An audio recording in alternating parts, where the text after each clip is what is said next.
everybody, it's Misty, and I've got a really fun Christmas in July project for you, so let's get started.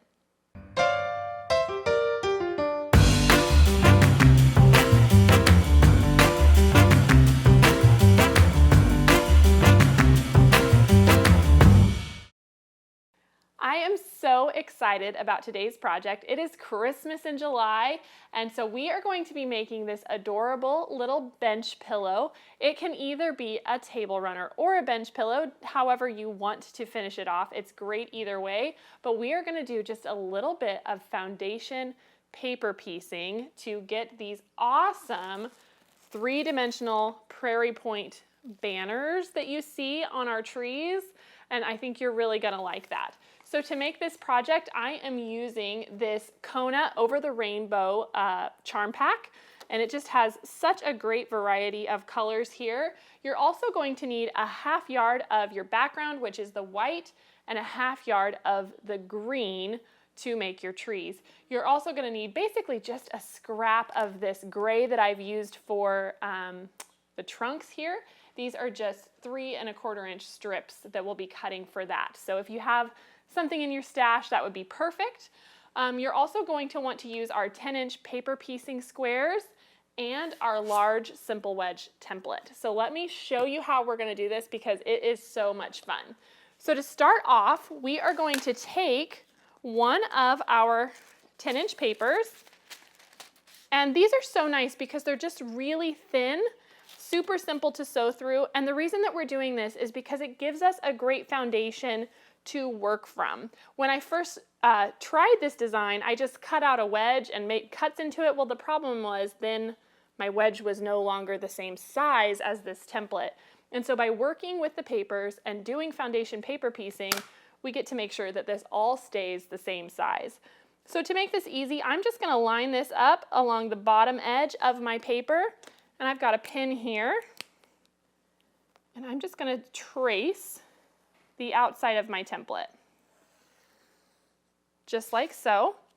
And then I am just going to completely eyeball a couple of lines across here, and that's where I'm going to add our little pennant, our prairie point banners. So there's my first one, and I like them to be going opposite directions. So I'll put another one in here, and that looks good. And so from this point, I've cut some 4-inch strips out of my green fabric, and I just like to go ahead and cut them in half at the fold. So I'm going to do that. And you can see this is really free. You don't have to be super exact, but I found that 1/2 is about what it takes to make a tree. So a half of the width of fabric by 4 inches on the strip. And so I'm just going to start by laying this strip right in line with that first line that I drew. I'm going to watch down here at this bottom corner and make sure that this edge is covering all the way out to the point. And then I want to look here and do the same thing. So see, here's my little wedge that I drew. You can see that point there. And so I'm just going to fold this back now and grab my scissors, and I'm just going to cut this off. You could totally figure out the measurement and cut these into sections beforehand if you wanted. I just liked how free this was, and so I'm going to go ahead and now put just a little pin down at the bottom here so it's well out of my way. You could use glue if you want, and honestly, the farther I got in this process, the less I even bothered with pins. But now that we have that first little step done, we're going to take some of our 5-inch squares, and I just have some of mine already left here, and I'm going to select just kind of a rainbow variety. And each one of our trees, at least the way that I made it, we're going to need 5 2.5-inch squares. And so let me just get, is this one a little more orange? Nope, it's the same. There's a yellow. We've got this purple back here, and this kind of bright blue. Maybe we'll do that. I'm trying to decide if I want anything different. This one's a little more orange, just so we have some contrast. There we go. So now I've got 5 different 5-inch squares, just so that I know I'm going to have a good variety, and they'll each pop. And I'm going to stack these up so they're all in a line, because I'm going to cut through these together. Of course, you could cut through them individually if you want, but I feel pretty comfortable cutting through 5 layers. That's about the max I will do. And so now I'm just going to line this up here on my cutting mat, and we are going to cut this in half both directions to give ourselves 2.5-inch squares. So there's that first cut. Make sure it stays nice and lined up, and then I'll turn my ruler and cut the other direction. There we go. So now these 2.5-inch squares are the pieces that we're going to use to make our prairie points. So let's pause for just a second, and I'm going to take this over to the iron and show you how we do that. So if you're not familiar with prairie points, you just start with a square, and the idea here is that we're creating this 3-dimensional triangle shape where all of our raw edges are still going to be tucked in the seam. So let's take this over here to the iron, and I'm just going to start by folding this in half, point to point, and pressing. And then we're going to fold it in half again, taking this point over to this one, and we'll press it again. And so you can see here, by doing this, all of the raw edges of the fabric are all along this line. So let's go ahead and do that one more time. We're going to press it in half, point to point, fold it over,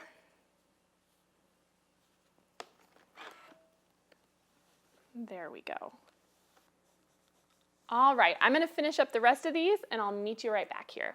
All right, now that we have all of our prairie points pressed, remember it takes 5 for each of our trees. So let's go back to our foundation paper that we have here. Remember, we have our first strip of green on, and now we can just lay out our prairie points to start making our banner.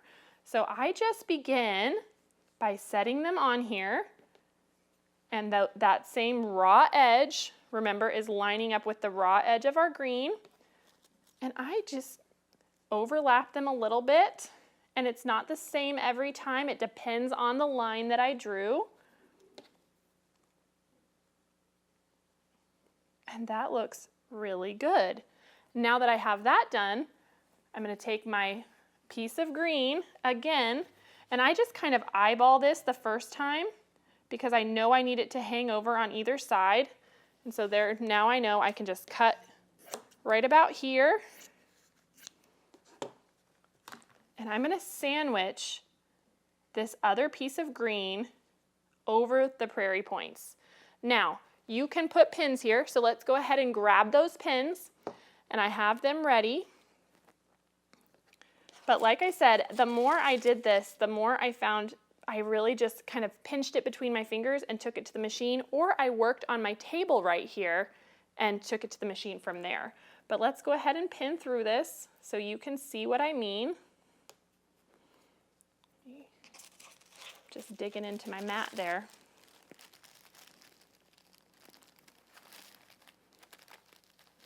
There's those first 2 are pinned, and now we'll just slide this red one back in place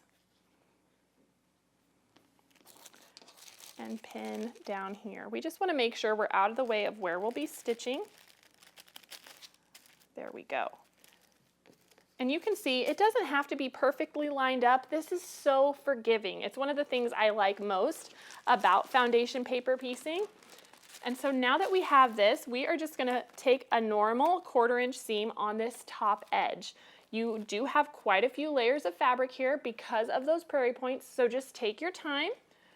And I'm starting past where I drew my wedge, and I'm just going to sew straight across there.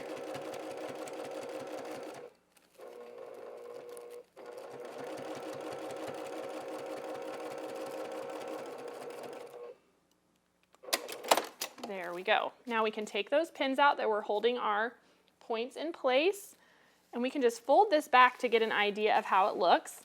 Isn't that so fun? We take that one that was holding our bottom piece, and we can go ahead and roll this back and give it a good press. So the prairie points automatically want to lay down because of how this seam is done. And then we're just going to press our strip up like so, and now we can trim it off to prepare it for our next one. So to do that, you can't see where you drew the line if you're looking from the front side. So we're actually going to flip this over. And I like to just use my little ruler here, and I roll it back and kind of make a crease right on that line that I drew. Then I'll slide that out. My crease is ready for me. And then I can just make sure I'm just barely off the paper because we don't want to cut through that paper. That's our foundation. So I'm going to slide this down to make sure I can get all of my strip. And we are going to make a cut so that our green strip is now in line with the line that we drew on our foundation. And so now when you open this up, you'll see what I mean. There's that crease that we cut against, and it matches that line exactly. So now we're just going to repeat the exact same process, and we're just going to put a few more of our prairie points in here. I've got this purple and this blue. So as you can see, we're overlapping the outside edge of the wedge that we drew. And for me, that's totally fine because it kind of gives this illusion that the pennants are wrapping around the tree. So it doesn't bother me. If you're worried about that, you just want to scoot it in so that you're within a 1/4 inch. So we have those there. And then we're going to take our last little piece from our strip and just sandwich it again. I'll put one pin in here.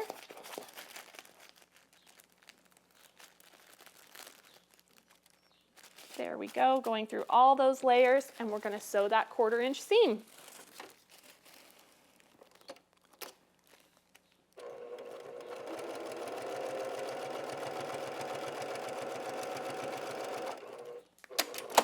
There we go. Pull that pin out. And I just want to point out how crazy this looks at this point. This is completely normal. It should look just a little wonky and insane, but I kind of like that. It's just a little bit freeing. So now again, we're just pressing this back. So everything is laying nice and flat. We're going to take this back to our cutting mat, and we're going to flip it over again.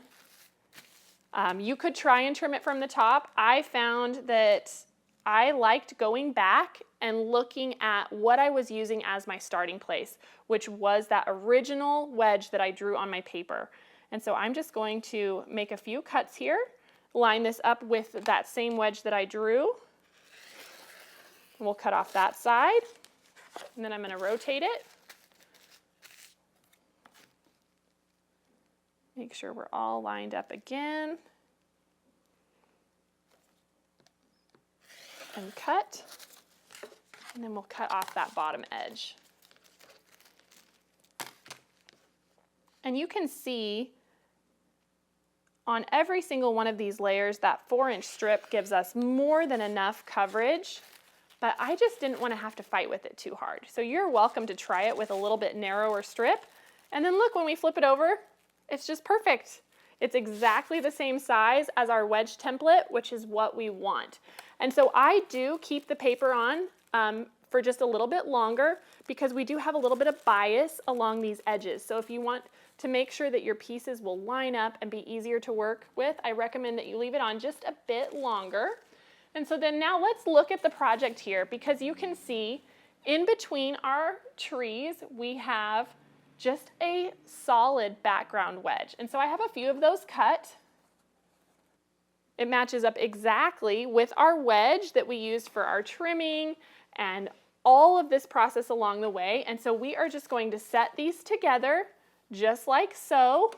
So I'm just going to roll this back and line up this edge top to bottom. And we're going to sew straight down with a 1/4 inch seam.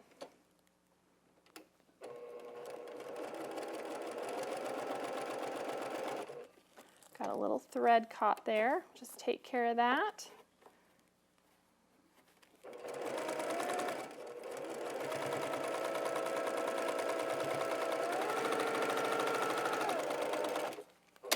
go.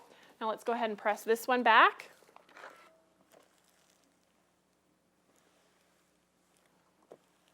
Just like that. And we can add another tree. And so you can see just the same way we would bring in our other tree and add it to this side.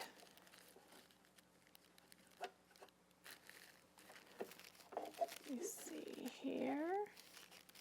Make sure we're lined up top and bottom. So in this case, let me move it down here so you can see.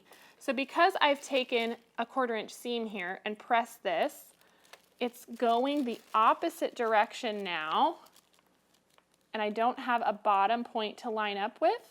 So I just want that to overhang that 1/4 inch. And then all of my trees are still going to stay in a line. And so that's what I'm looking for, that little bit of overhang down at the bottom. So now we can take this and sew straight down again.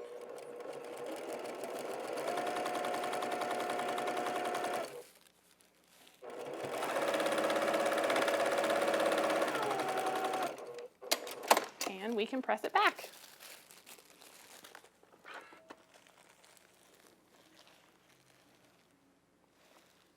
There we go. And you can see how that gives us our seam allowance at the bottom, which is what we need when we're going to add the little border to this. And we will add a solid strip to the beginning and the end, a solid wedge, to the beginning and the end to then trim off so that this is square. So let's go ahead and add one more, and I'll show you how we'll trim that off.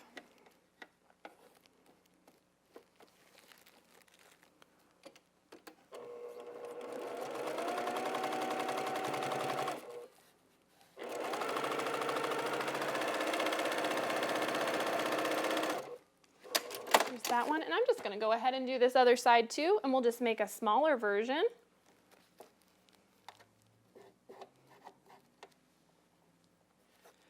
So you can see how easy this would be to customize to whatever size you want to make. I'm turning this into a pillow, so I decided to make 5 trees across.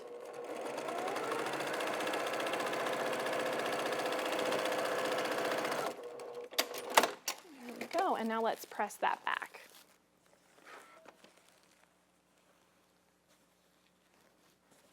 And one more on this side.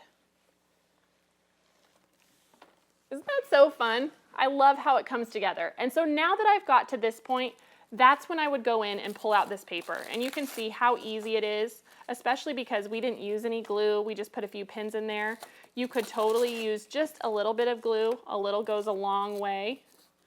And this is a great thing to have your kiddos help you with or do while you're watching TV. Just have a trash can handy because you do have all these little paper pieces. But it helps everything stay straight and aligned and gives us some flexibility to design this block that, you know, wouldn't necessarily work as quickly with traditional piecing. So once I get all of those off and out of the way, now we can take this and we can trim off our edges. So let's just imagine that this is the full length that we're working with. And so because I'm right-handed, I'm actually going to turn this over. Have a nice straight edge here to work on.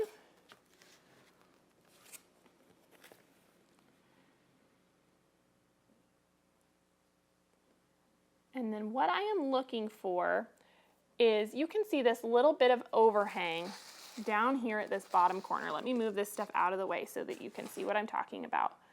There's just this little bit that's overhanging from the outside edge of our tree.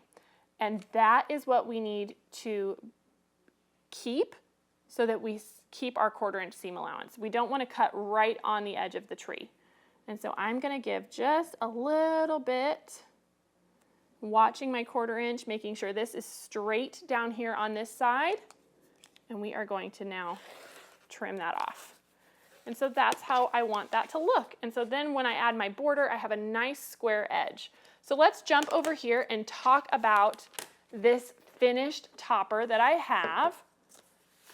Because as I said before, I put 5 across, And then you can see here, we need to add these little tree trunks to it.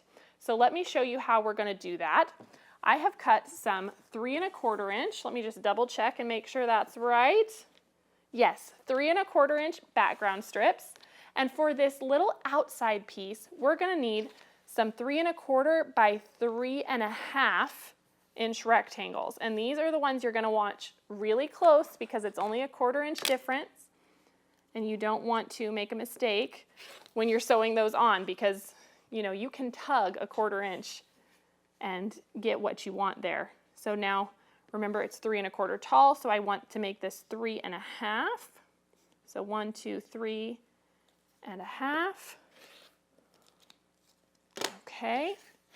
And then we have, I've moved all my pieces, 1 1/2 by 3 1/4 inch accent strips to be our tree trunks.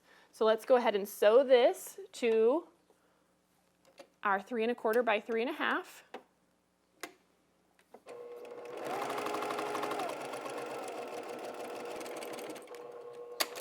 All right, now we can press this back.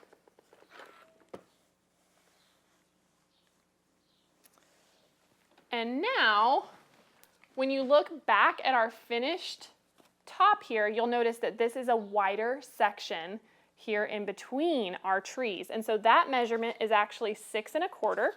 So now let's measure on here, measure over so that we have our 6 1/4 by 3 1/4. And so there is that piece. And so now for the tree trunks, you're just making a strip set. So I'm starting with that 3 1/4 by 3 1/2, then my 1 1/2 inch trunk, and then adding that larger rectangle. And until you get to the end, you will continue to use this larger rectangle to be in between however many number of trees you've added. And so I will add one here, just like so. Then we can open that up again, add another one of our trunks because that's what would come next.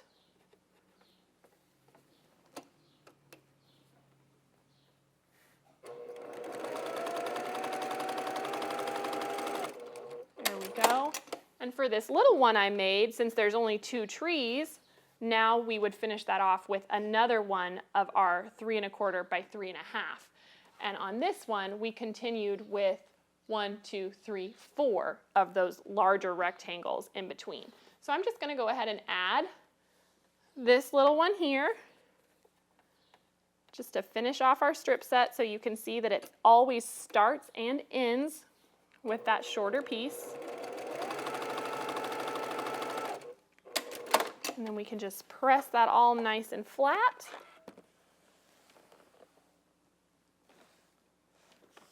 There we go.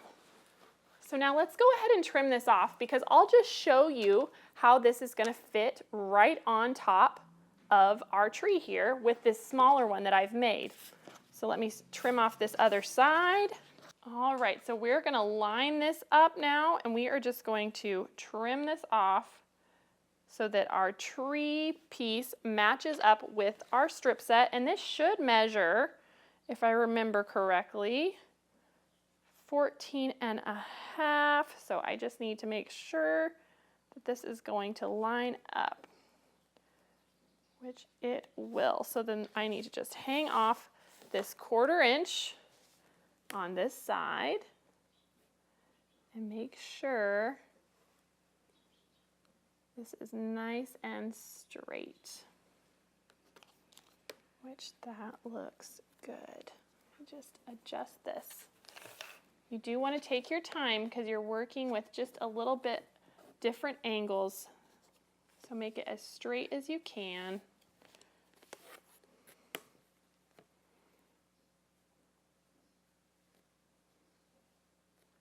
There we go. That's what I need. All right, and so now to attach these together, I like to go ahead and fold my trees in half and just give myself a little finger press there at the bottom. And I'm going to do that on both of them. And this is the same thing I did on all 5 of these when I'm working with the full pattern. We're just gonna fold it in half. It's just a little bit easier to work with just these 2 to show you guys. There we go. So now you can see that finger press line, and that is gonna line up right in the center of my tree trunks. And so you can do the same thing if you want. You can press a little finger press line there, and it just gives you a guide so that you know these are gonna match up where you want them. And you can see that looks great. So now I can just fold this back, and I'm gonna start by making sure those 2 points that I pressed are lined up, and I'm just going to use some of my little wonder clips for this, just to hold those in place. Line up this one here. And now we can take this to the machine. I'm actually going to quickly flip these over because it's easier to go through the machine if the clear side is down. It's a little bit flatter. So now I'm just gonna start stitching here. Right before I get to that place, I'm gonna slide my wonder clip out of the way. Now I'm gonna go ahead and flip this one over here before I get close. And continue down. Line up our bottom edge.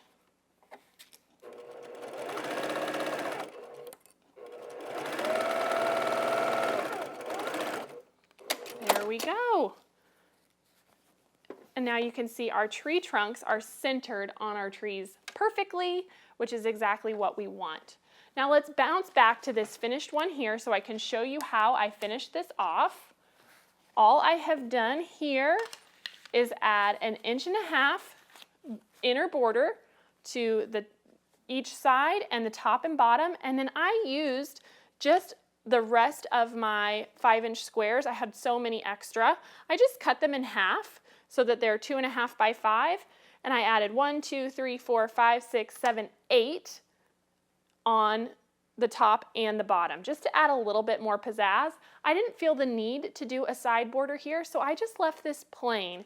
And once I did that, I sandwiched it with some batting, just put some plain background, and I sent it to our quilting department. You could totally quilt this on your own machine, but you can see I went ahead and quilted right over these prairie points. But it's still fun because you get this little bit of texture and a little bit of lift, and you can tell that you've added this little 3-dimensional detail. And remember, if you do this on your domestic machine, they're just gonna be completely popping out like you see on this one, which is so much fun. I just love this little detail.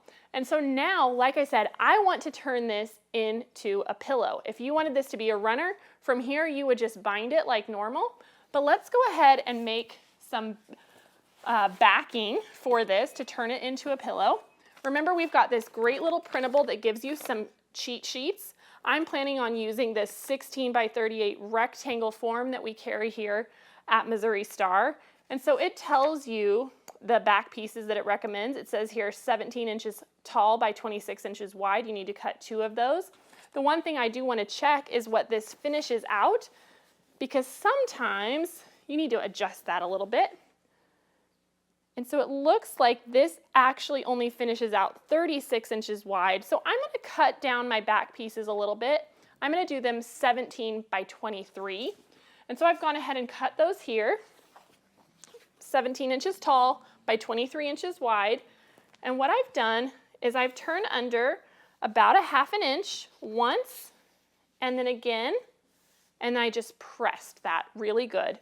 And now we're going to take this to the machine, and we're just going to stitch just like a top stitch. And I like to sew from this side so that I can see and make it as neat as possible, just right along that press line.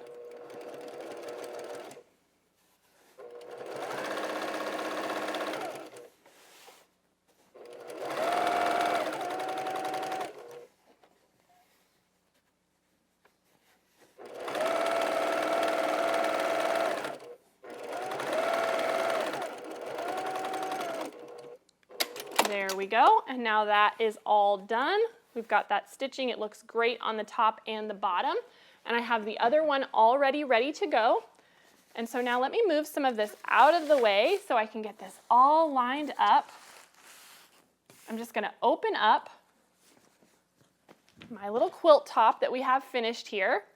And I'm gonna take the pieces that I made for the back and I'm gonna put them right sides together, which means I want that little seam that we just stitched to be towards me. And I'm gonna line up one edge with the edge of my top. I'm gonna put a few pins in here just to hold that in place. And now we'll take the other piece, again, right sides together, and line it up with the opposite side, just like so. And now we can pin in the middle where it overlaps through both of those layers and on either side here, just to hold all of our pieces together.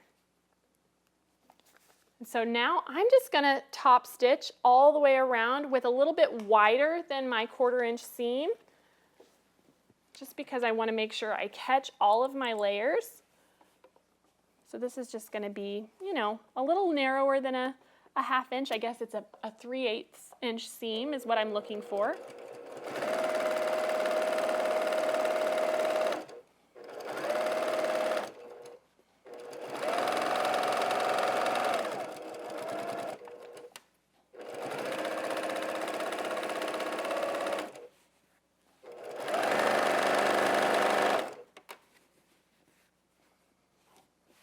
Want to make sure it's staying as straight as possible.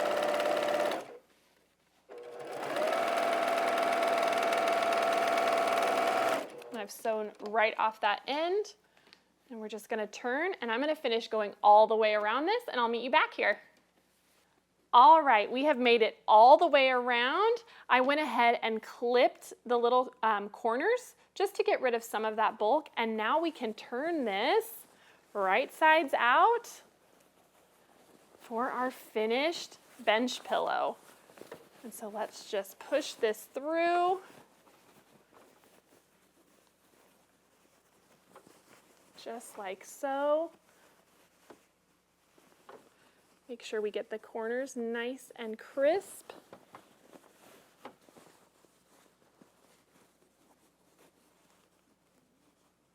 There we go.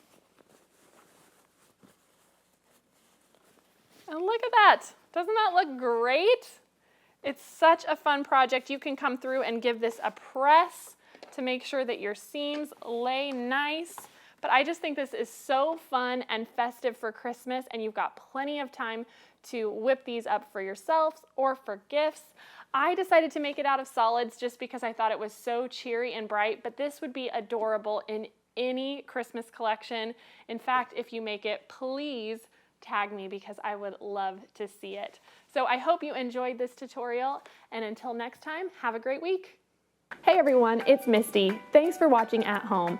If you aren't already a part of our Missouri Star family, be sure to subscribe and hit the bell if you want a notification every time we release a new video. I'll see you next Monday on the newest episode of At Home.